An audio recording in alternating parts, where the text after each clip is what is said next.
it's very important to set out instructions ng step by step.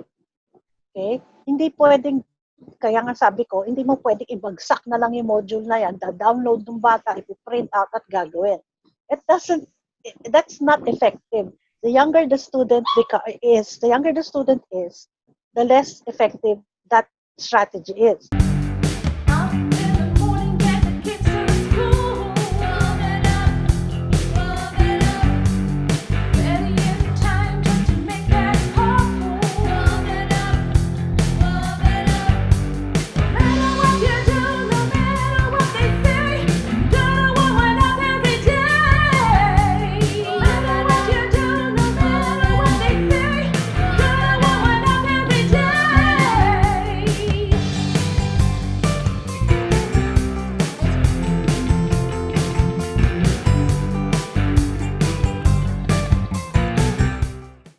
Magandang araw po sa inyong lahat and welcome to Woman Up! Kasama natin syempre ang ating resident psychologist na si Dr. Suzy Roxas.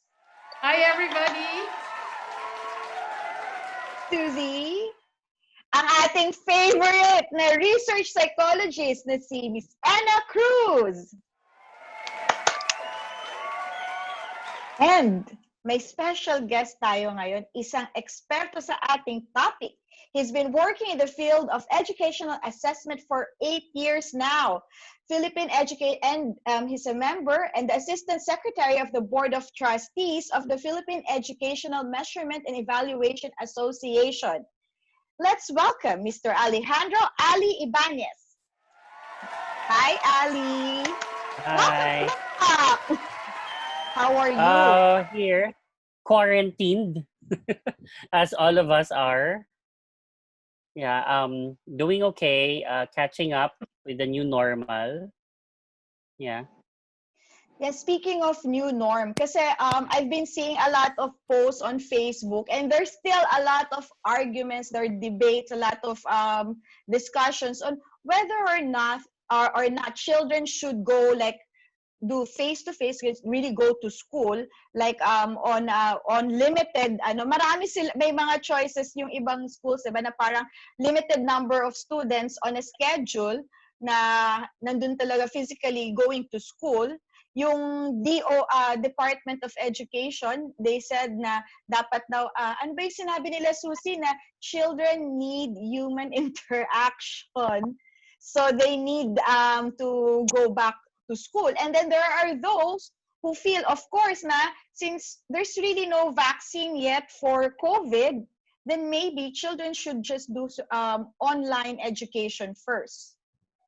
So what can you say about that? Who wants to go first? Oh, personally, if I had children, I don't have children, but I have nephews who are still in high school. I would not want them to go to physical class. I don't want them to go to school in campus. Ayoko. Kasi nakikita natin yung pattern kapag nagkakaroon ng congregation, tumataas yung incidence ng COVID-19 cases. So, I would rather wait for the vaccine.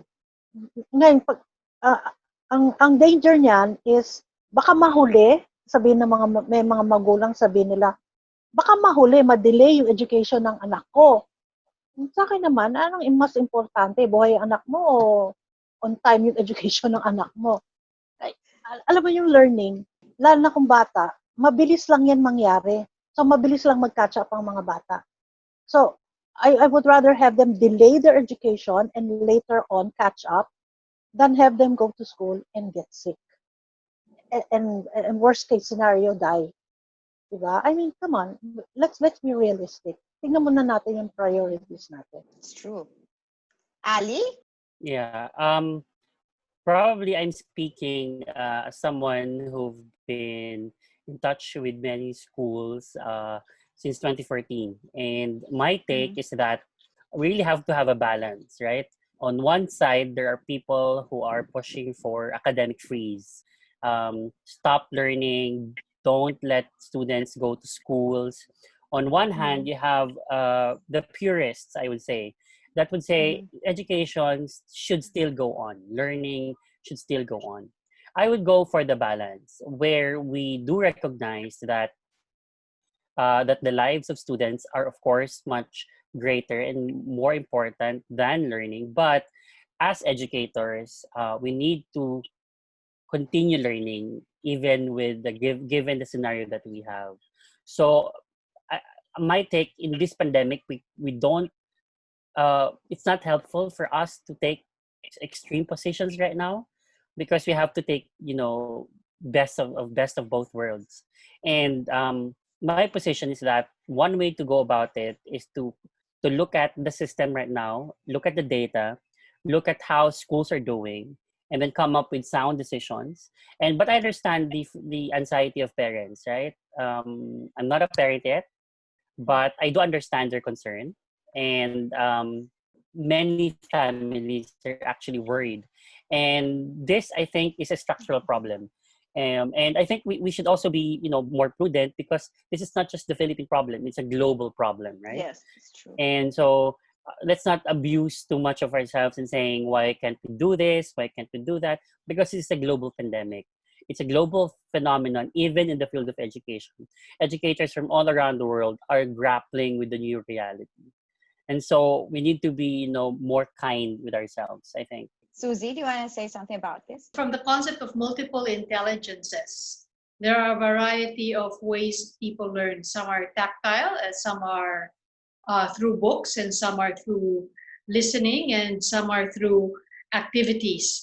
And I can see how what Ali is saying and what Ena is saying makes lots of sense.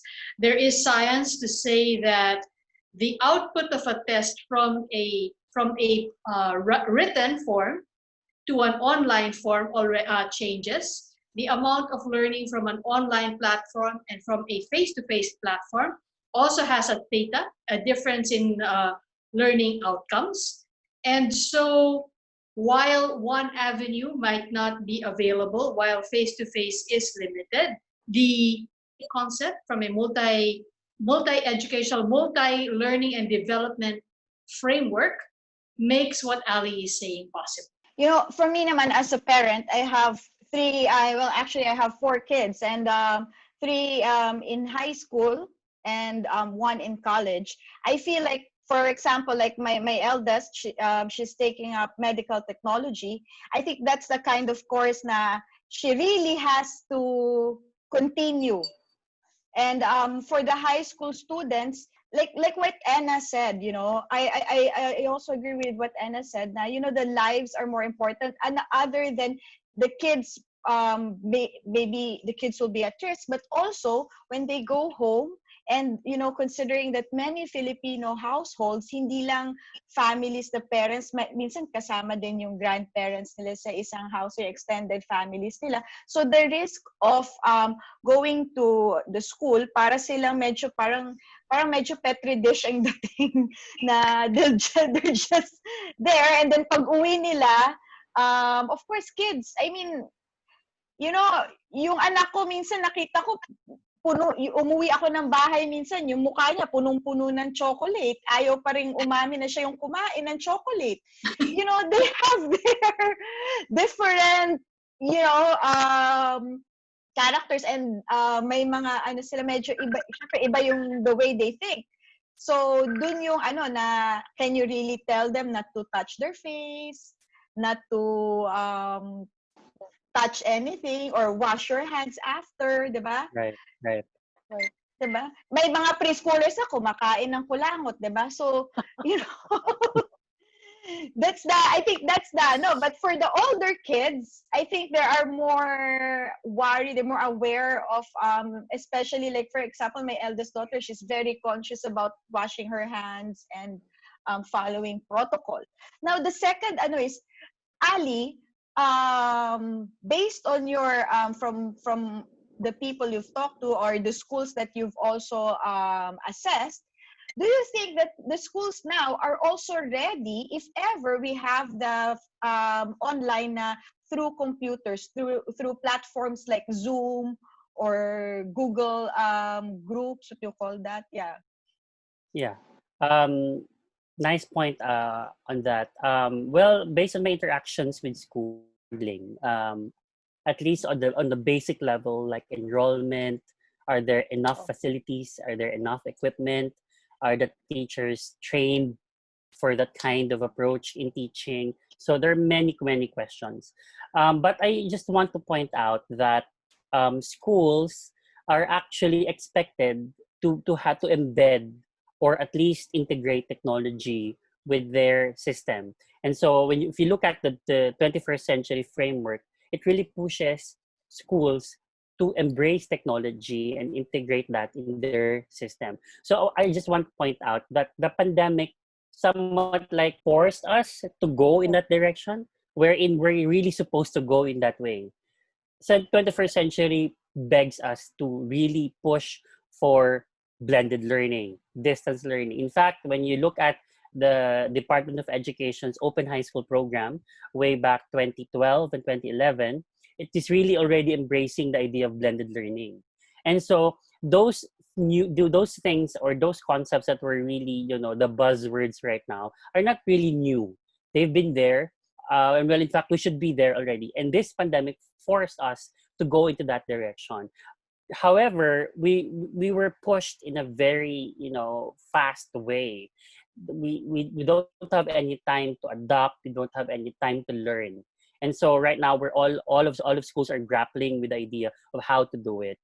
And I think that's where government should come in and fill the gap between what the schools are right now and where they should be going. May Tina, you decision na ba? mentioned some statistics earlier. I conducted, the school actually, my school in Laguna conducted a survey among high school, junior and senior high school students, college students, and even graduate students. And the results show that the younger the student is, the less they prefer online instruction. But remember, this is Laguna. Although this is a city, and the school is populated by lower income to lower middle income student. So tapos this came in traditional classroom in campus sessions to online instruction came in the middle of, 'di ba, March, in the middle of second semester. So yung experience ng mga students ng online instruction wasn't very good because everybody was caught flat-footed, right? I mean, I don't think there's any high school in the Philippines that has embraced online instruction. Wala pa eh. Meron tayo UP Open University, pero this is higher education. So, ang lumalabas sa data, hindi maganda yung delivery ng online instruction, which is not surprising because I'm sure this experience is shared by a lot of schools in the country.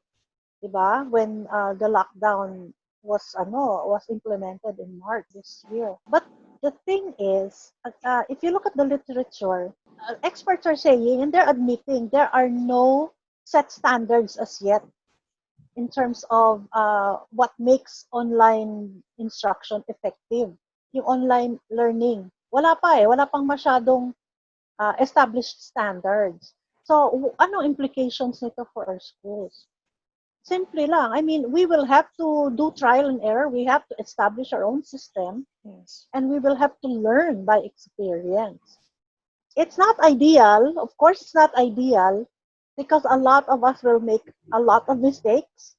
And students and teachers alike will suffer because of these mistakes. But the thing is, we're not going to be the only ones. This is worldwide. People are Yes. really caught by surprise. Walang established systems.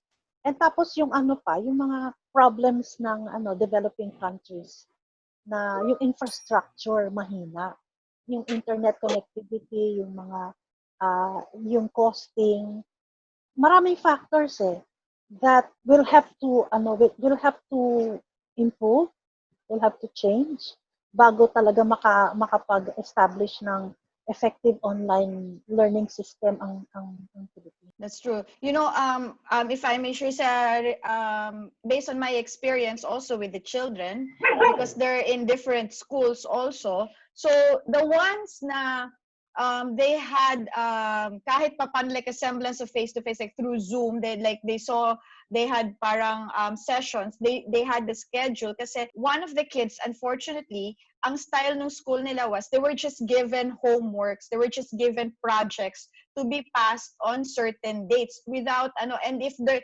nakalagay na note na if you have questions, ask your email your teacher. But I noticed that the ones who kept their schedules, like they have 8:30 halimbawa this subject, this after that break, yung may semblance pa rin ng schedule, they were more motivated, and during our family powwow, they were the ones who expressed the one who didn't have a schedule was the one who expressed feeling very overwhelmed and very, very stressed na wala siyang sinusunod na scheduling sa schoolwork. Oo. Yung sinasabi ng DepEd na young children or young students, maybe in the elementary schools, in elementary grades, need human interaction. Hindi naman siguro kailangan to the extent na children need to go to school. Yung human interaction, pwede naman yan online. Like what we're doing right now. I mean, we're all in different locations, but we're interacting. This is human interaction. Diba? Yes. Ang implication ng data ko, pag bata pa yung estudyante, hindi mo pwedeng bagsakan na lang ng trabaho yan. Hindi, that's not gonna work. You need to conduct synchronous class sessions online. Kung kailangan, mag one-on-one ka with the student who is having a difficult time. There are very few findings in the literature about the effectiveness of online instruction. But what is clear among these studies, among these articles, is that the student who is already having a difficult time in traditional face-to-face classes will have a more difficult time with online instruction. Yun yung finding na, that's very clear. And I'm sure a lot of teachers are experiencing that right now. Yung mga kilala nila na having a difficult time sa face-to-face in campus sessions, yun ang yun ang magiging demotivated lalo. So, yung sinasabi ni Ali na pedagogy, that's very important. What we need to understand is that the basics of teaching, the basics of pedagogy remain. Ang nag-iba lang is kung paano mo ngayon naka-online tayo. But another thing that has come out of my data is that student engagement now important. Kasi nga na-demotivate yung estudyante sa online. Bakit? Kung hindi mo naman kabisado, diba? Hindi mo alam, you're very uncertain, what's going to happen to me now? Diba? Dati meron akong 7:30 class, followed by 9 o'clock, followed by ganito, followed by ganyan. Ngayon, everything has changed. Diba? So the student now is demotivated because he doesn't know what's going to happen next. O tapos yung teacher nalulunod din sa trabaho. Kasi designing online modules is very different from making a lesson plan tapos i-deliver mo in the classroom. That's true. Overall, what am I saying? So in my study, my conclusion is the issue is not just a matter of familiarizing yourself with learning management systems or online platforms, kung ano pa yan. The issue actually is how you are going to manage the change. At maraming aspects ang change, maraming stakeholders na kailangan i-manage. So meron kang estudyante, meron kang teachers, meron kang parents, at meron kang administrators. Lahat yan i-manage mo yung kanilang experience of this very drastic change. And that is not an easy thing to do. Yes. I totally agree with that. And especially this experience, it also affects the children their psychology, their mental health. It even the parents, when the projects were dumped, it made me talaga question. Like I told my older daughter, sabi ko, if I was hanging by a thread in mathematics, like when I was in high school, there's no way I'm going to be a genius in math and be able to teach her algebra suddenly, diba? Suzy? Kaya nga, yeah. I'll leave the floor to Ali. Ali looks like he has a lot of input. Yes, Ali. Yeah, okay. Yeah, I agree with Miss Ina, no. One thing that this pandemic showed is that students should be self-regulated. So parents can manage self-regulation. They cannot even manage themselves, no. And yun yung assumption ng online learning. Studies would show that if students have strong self-efficacy and strong self-regulation, those two will work hand in hand in achieving good scores inside the class. And so in many of our studies, it doesn't help if the students cannot self-regulate themselves. Ang problem, the next question, ang laging question pag pinag-uusapan ng characteristics ng mga bata is, how can we make them be more self-regulated, right? Parang yung question ni Duckworth, how can we make our students more grittier to be successful in class? There's a lot of studies already documented, and it all boils down to making sure that instruction is strong enough that those kinds of teaching how to make students be more self-regulated, integrated yon sa teaching. Kung you're indirectly hitting those skills and directly promoting them in your class. The problem is, well, this is my own take. Some schools that we've encountered, they're so obsessed with the academic part, the cognitive part of learning, and so we tend to disregard the non-cognitive way. Well, in fact, if you look at the landscape, the 21st century learning, the fourth industrial revolution, it all boils down to life skills, soft skills, non-cognitive skills. That I think is, yung kahalagahan niya napapakita, lalo na ngayon sa pandemic. No, kailangan merong self-efficacy bata, kailangan self-regulated. Those are life skills na hindi directly natuturo sa loob ng classrooms. And I think that's one major realization that schools should learn, no? That we need to build life skills among our students. Otherwise, wala. Ito tayo. Students who are very dependent to frontal type of teaching na nasa loob ng classroom, tuturo, nagle-lecture, ganyan. So that's another way, that's another issue that we have to look at as well. But again, ang assumption dito, kailangan self-regulated yung mga bata. Problem is, it's really difficult, no? It's not a one thing na, it's not like a overnight thing na pwede maturo lang ng basta-basta. It's a process of building simula nung bata ka, for, let's say grade 1 until you reach the senior high school. Is there any data on what parents can do? Because a lot of our OFW mothers have sent their children to school, online school, and they're all in one place, and they don't know how to motivate them and how to guide them and help them as they learn, as their children learn. Is there anything in the data, in the assessment data or in the research studies that can help parents and mothers, especially with their children? Well, we did a study in 2017. It's a regional study commissioned by UNESCO. So here in the Philippines, we did the national case study on that. It's really all about the culture of testing. And one significant findings that we've seen is that parents are actually contributing to the culture of testing, the culture of students who are really obsessed with scores, obsessed with numbers, obsessed with good performance in assessments, which should not be. Parents, well, here in the Philippines, for example, parents tend to see themselves as someone na parang dapat yung mga bata mag-excel sa mga exam. Otherwise, ganun, hindi ako successful na parent. So yung ganung kind of expectation adds to the pressure.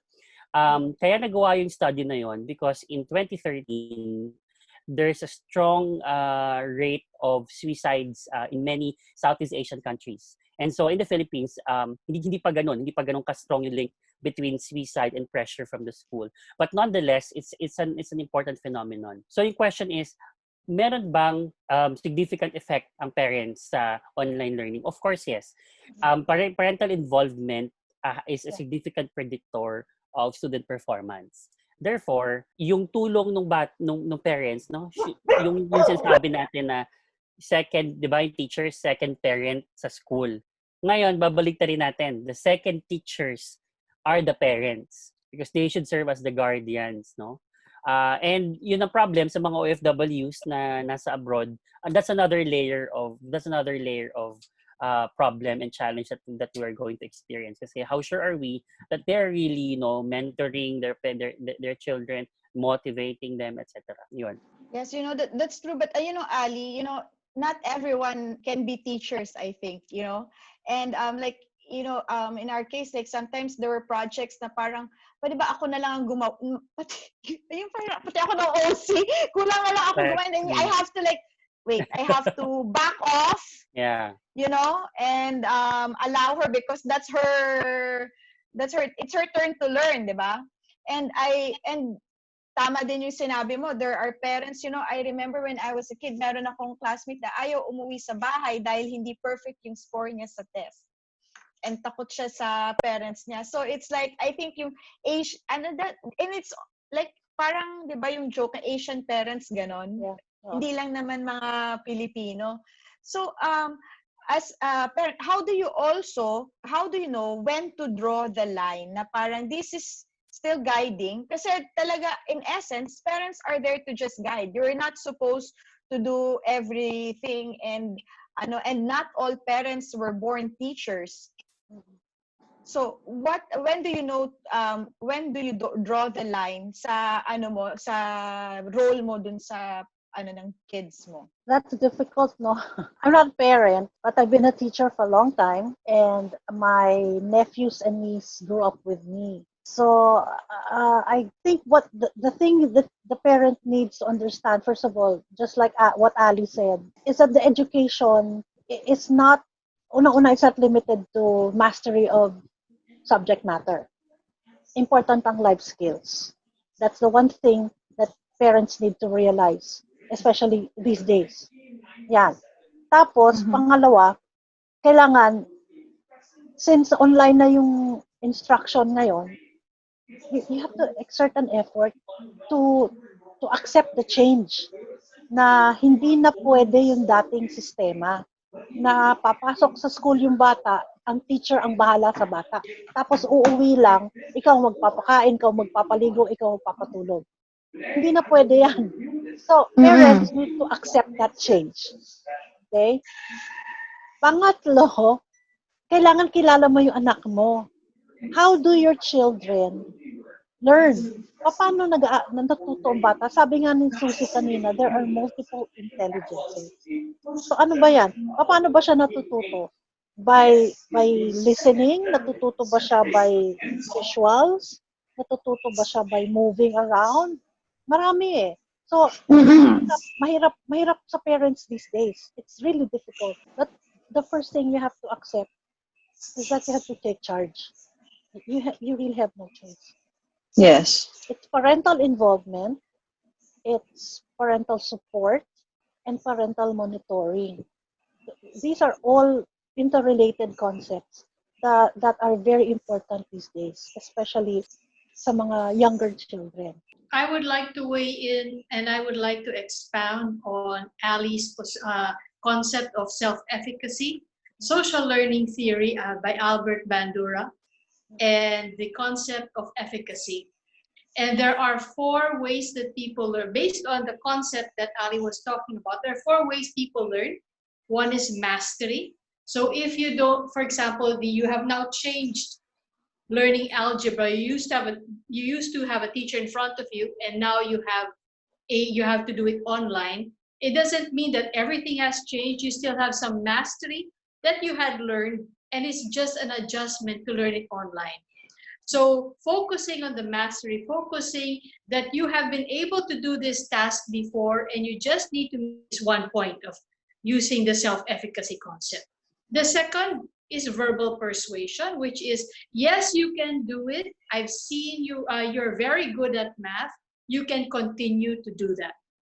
The third is mirroring, which means if someone can do it, or if I can see my mom struggling through it, but she's trying her best to learn something, that also teaches the child the concept of efficacy, that if they continue to do a task and learn through doing the task, then they can be able to master the task as well. So to point that to sew that in with what Ena was saying, there is a social dimension to learning, and the parent is a big part of that learning, because verbal persuasion as well as mirroring or imaging is a way of learning that the mother can model. Back to you now, Ali. Yeah, good point, Suzy. Thank you for pointing that out, yung social dimension aspect. Siguro the sociologist in me would say naman na, yes, those concepts are good. However, sa usapin kasi ng parental involvement, again, we families who are poor, families who are single, mga single parents, families who are nasa OFW, Seafarers wives, yeah, they're they both are correct. father They are and mother. disproportionately, they are disproportionately affected by this, And ang assumption kasi noon na sa parental involvement, equal footing lahat ng families, lahat ng parents nandyan para tumulong. And that's another that's another issue that's really pushing us to really think about what's happening right now. Right. Kasi That's true. there are families. And the parents don't have to be OFWs, but if both parents are working, Yeah. who's left at home with the children? Correct. Baka mamaya si lola, di ba? Mahirap na yung kaya si tita, o kaya si ate, o kaya si kuya. Mahirap yung ganong sitwasyon. Importante talaga na may significant, may adult na significant other sa buhay ng estudyante. The younger they are, the more they need the significant caregiver, yung parang primary caregiver. Kung hindi si nanay, baka iba yung primary caregiver, baka si lola. And like I said kanina, hindi lang teachers and students ang kailangan ng support. Parents also need support. Or let's say caregivers, primary caregivers also need support para maging effective ang online instruction. Yeah, that's true. Not all parents are not working also. There are parents who are also handling different problems, especially during the COVID period. That was really, really crazy time. It's crazy time to be a parent. And also, there are also different kinds of parents. I think there are parents who are yung sobrang, parang yung helicopter parents na talagang nakaganon, like nakatutok talaga na parang nape-pressure yung children. So I guess yung mga anak no naman, ibang klaseng mental challenge naman for them na nandun sila 24. Imagine like wala pupuntahan ng parents mo, you're locked with your parents, siya yung teacher mo. And then you have a parent naman na, yun nga, hindi sila parang nasobrahan naman sa pagka-chill. Diba? So, iba-iba talagang dynamics and different situations. Right. So, Ali, what can you suggest pa, like based on your assessment sa mga schools, ano pa yung na-observe mo na challenges naman na kinakaharap naman ng mga teachers naman? Kasi natin yung children, parents, now teachers. Okay, I think the biggest, yung biggest casualty dito sa issue ng pandemic or itong new normal na to ay talagang teachers, kasi balik na naman sa kanila yung responsibilidad to adjust, And sa mga interactions ko with many schools, one major problem that they have right now, that we're trying to address as well, is yung issue of professional development. Are the teachers really capacitated, or do they have the skills, abilities needed for online learning? Yung traditional teaching challenge na nga, marami na nga challenge doon, how much more this. And again, looking at the social dimension of it, ang malaking affected na naman dito, disproportionately affecting are the small schools. Small schools who have no resources at all. Schools who are in the remote areas, in the provinces, no? Particularly private schools, small private schools na walang support at all from the government. And imagine how are they experiencing right now as teachers? What kind of adjustment do they have to do, right? And so that's another thing that really drives us, It's challenging frustrating. for this situation. Yes, exactly. But in our assessment, we have yet to see. We have conducted assessments for this upcoming school year. We have yet to see if there's big change in the data, but we would expect bigger changes, especially in the scores of students for the major subjects, English, math, and science. The teachers are expected to really integrate the basic approach in education. Ang challenge kasi ngayon right now, marami sa kanila obsessed with tools, obsessed with Right. webinars on how to do it, paano ba mag-manipulate ng ganitong software, paano ba gamitin ang Google Docs, paano ang Zoom, etc. It's really not really about that because those are just tools, parang cellphone. Bumili ka ng bagong phone, you can easily learn it. The problem is, how can they integrate pedagogy with technology? So that's the biggest challenge for me, I think. Because ultimately, it all boils down to learning. Are the Yes. students learning what they are supposed to learn? Kahit anong modality yung gamitin natin, may it be blended learning, distance learning, or traditional teaching, babalik pa rin sa tanong, are the students learning what they are supposed to learn? Right. So on the part of the teachers, and I think the government should come in here, is that there should be a big comprehensive plan on professional development. In my encounters with many teachers in our webinars, ang daming nangangailangan. There's so much need. And kami syempre in our on our organization PMEA, we've been doing free webinars and the demand is really there. But the problem is the moment they learn, how sure are we that they implement it right? After attending the webinar, sure ba tayo na ma-implement nila sa classes? So again, that boils down again to big structural problems in education. Yeah, let me add to that. No, good points, Ali. From my findings, dun sa May 2020 data set ko, the challenges facing teachers remains the same, especially for Filipino students. Ang important sa students kasi, merong interpersonal relationship with the teacher. So it's very important to students, whether they're from high school, college, or graduate school. It's very important that kahit na online, andun yung teacher. There is a sense on the part of the student that the teacher is present and that the student has an interpersonal relationship with the teacher. That's one. Pangalawa, and these are the top two, it's very important for students across all levels that expectations are set.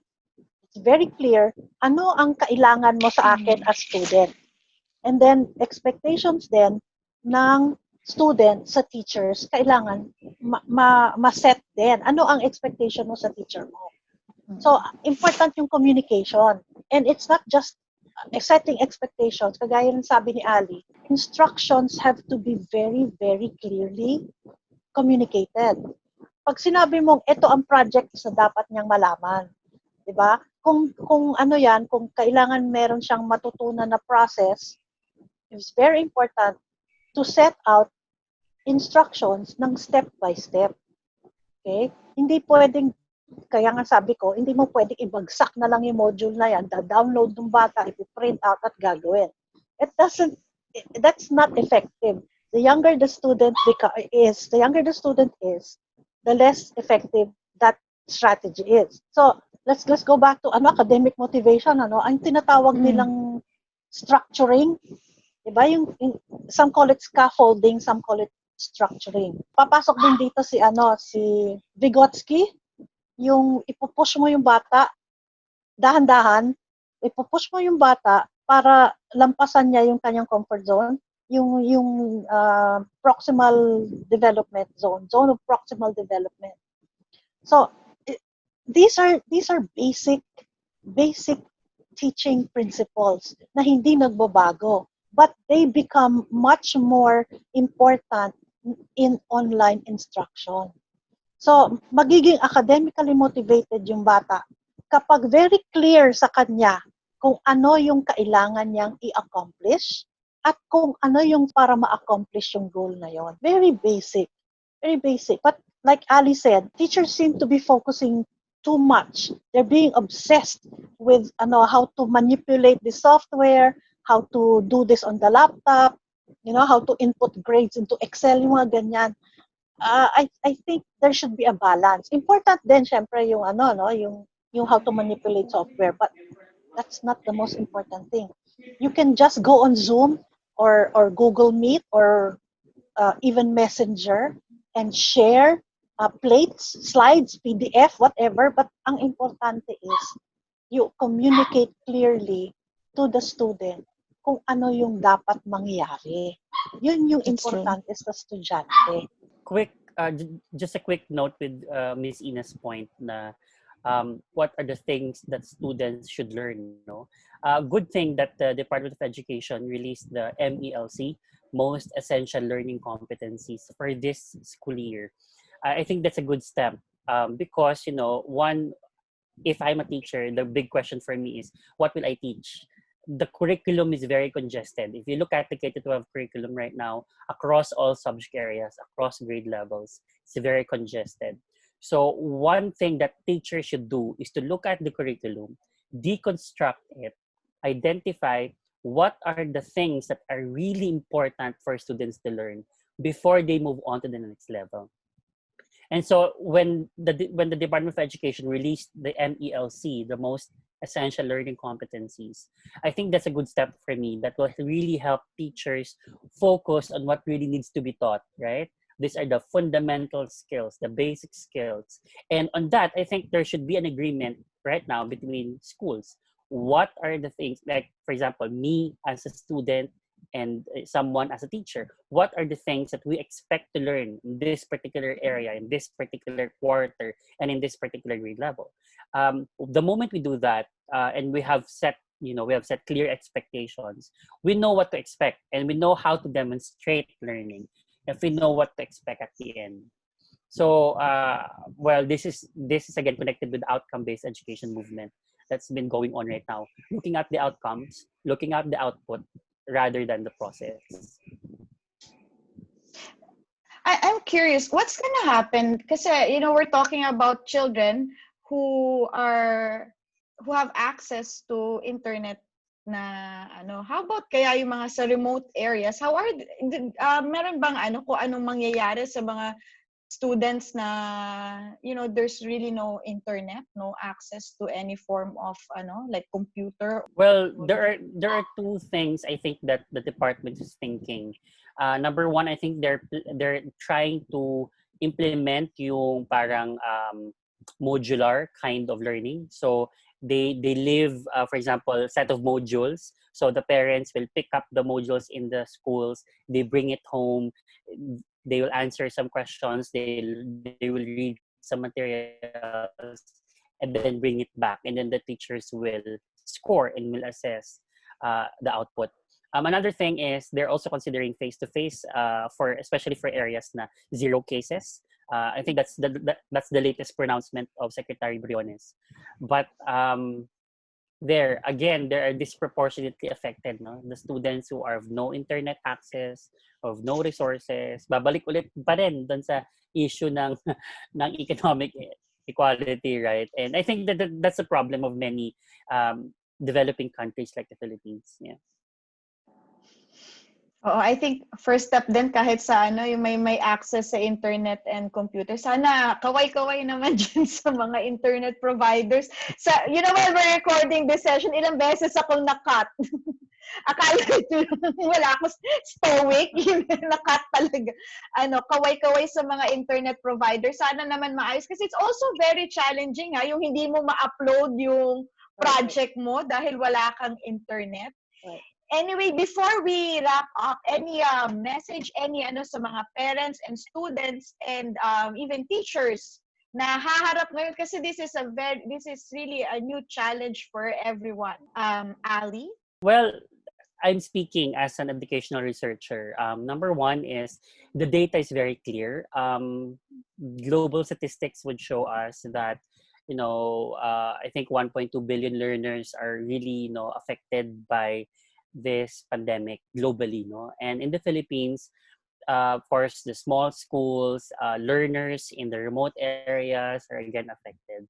I think we need a moment of reflection. I think schools, educators need to have a moment of reflection and see and really plan and really think what we need to do. Because right now, we know everyone, or I think most schools are really hastily deciding, i-adapt natin tong learning management system na to, kunin natin tong tools na to, ganito ang gawin natin. I mean, they're hastily deciding.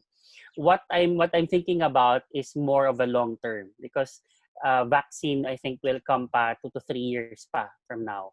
And so education should recalibrate as well. I think this is not temporary. If we have a new normal, I think we need to also conceptualize the concept of new learning in schools. What are we expecting for students in a time of pandemic? What kind of learning do we want, right? Do we want to focus on cognitive skills? Do we want to still embrace the 21st century? Because there's a clear disruption. Simula nung traditional movement going to 21st century and the fourth industrial revolution, there's a disruption. Nagkaroon ng pandemic. And so this for me is a moment of pause, a moment of reflection for the education system, and see how can we be able to adapt properly in a structural sense, and in a micro sense. We go down to the school level, understand them, and I think we need to be more kind as well, because all of us are experiencing this traumatic experience. Now we cannot naman simply say, oh, my children are not learning anything, etc.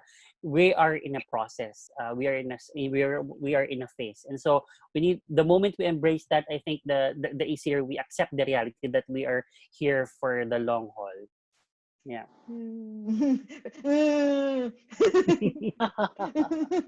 Ena! 3 years! Oh, I didn't realize. 3 years. It Pinabiksan ako bigla dun. should run.